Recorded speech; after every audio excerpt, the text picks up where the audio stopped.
science can most definitely combat the effects of climate change. Just last week, an important seminar was held at Wits University. It focused on the ethical challenges of balancing climate advocacy and science. But just what should climate scientists be advocating for? To give us a better understanding of this question and others, I'm joined now by Professor Sally Archibald from Wits University. Prof, good afternoon. Welcome to today, and thank you very much for your time.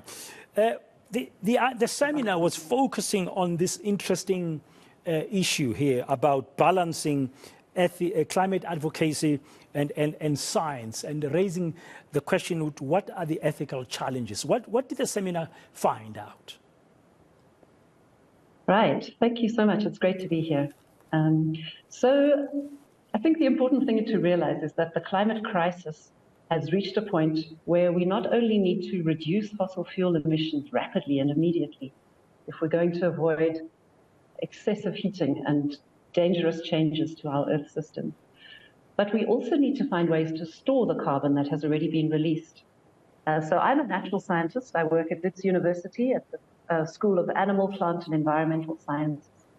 And we can help to identify the problem and look at how our natural ecosystems can adapt.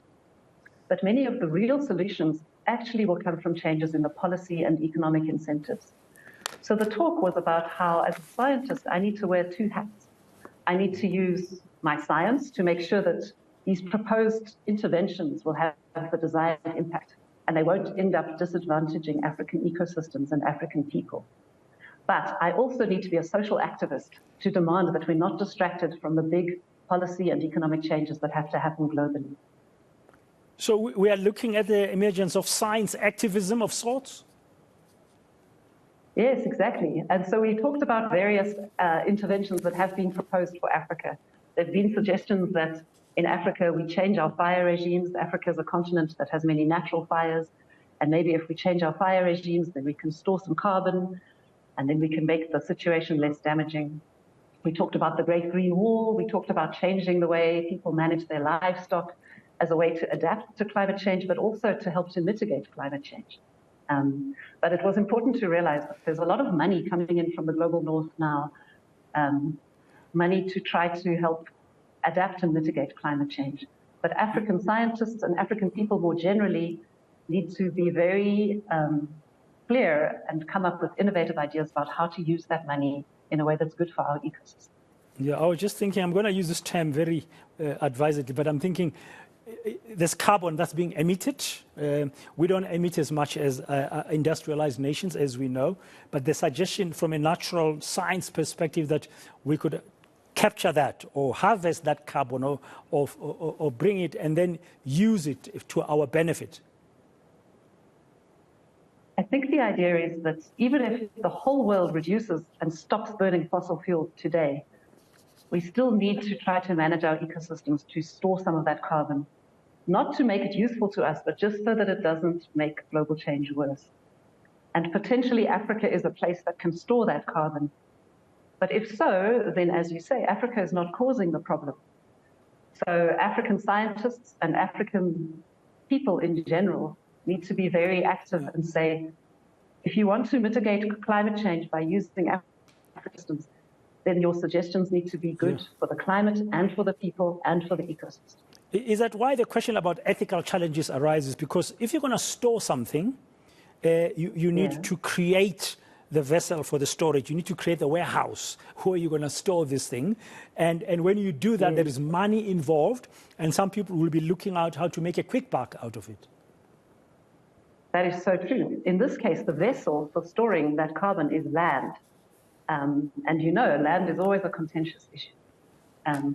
So if we want to manage our land and set land aside that will help to store carbon, then there is some money that goes in to compensate people for the land use that they might have done, that they might have been able to do on that land. So for example, people who usually harvest trees for sustainable harvesting.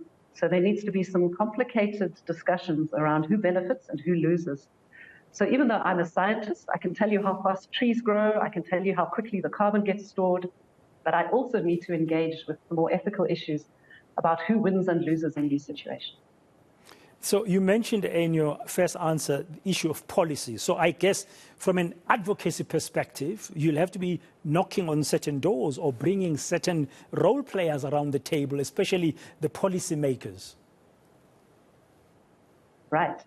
And so at Wits University, they just appointed a new office, the Pro-VC for Climate, Sustainability and Inequality. And one of the jobs of the Pro-VC is to kind of bring together all the work that is being done at Wits on climate change and inequality, and to make sure that Wits is driving innovation here and is engaging with the policymakers in the city of Joburg and engaging with national policy to make sure that the systematic problems that are holding us back from addressing climate change are going to be fixed at a university level, at a city level, and at a national level. So he's driving some new innovative programs in that regard. Yeah, you know, Prof, as you said, land is a big issue. It's a contentious issue, especially in our country with land reform being so slow.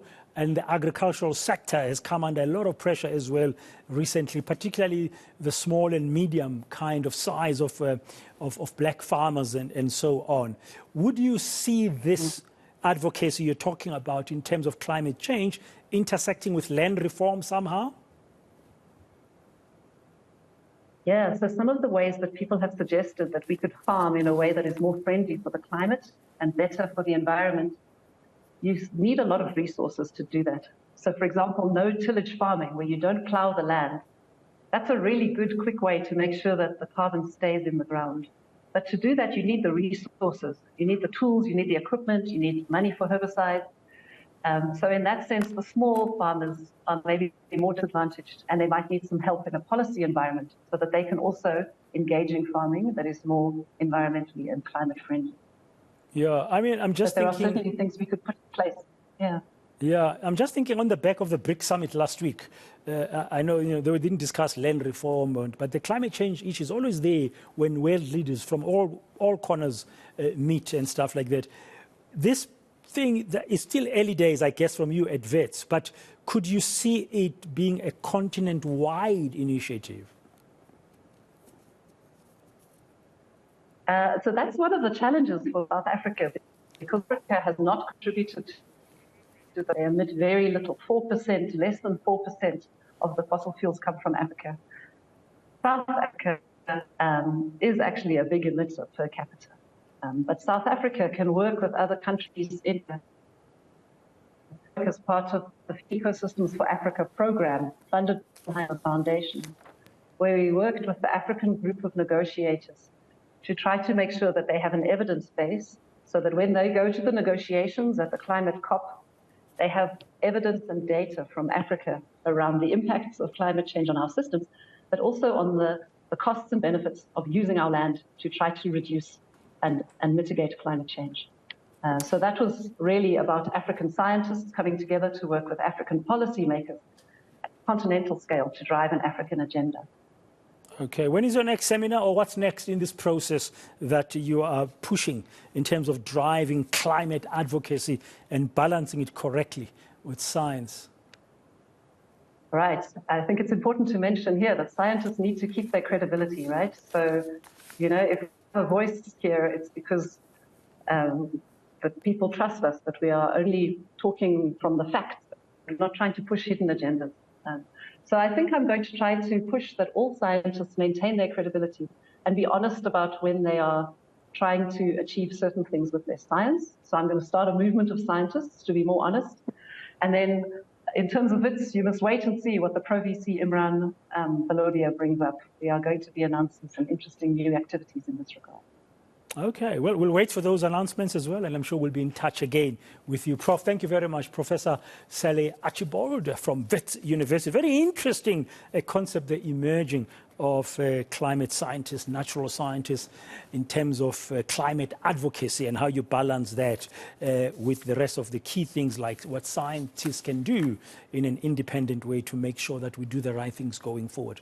There's some new ideas there. Very, very interesting.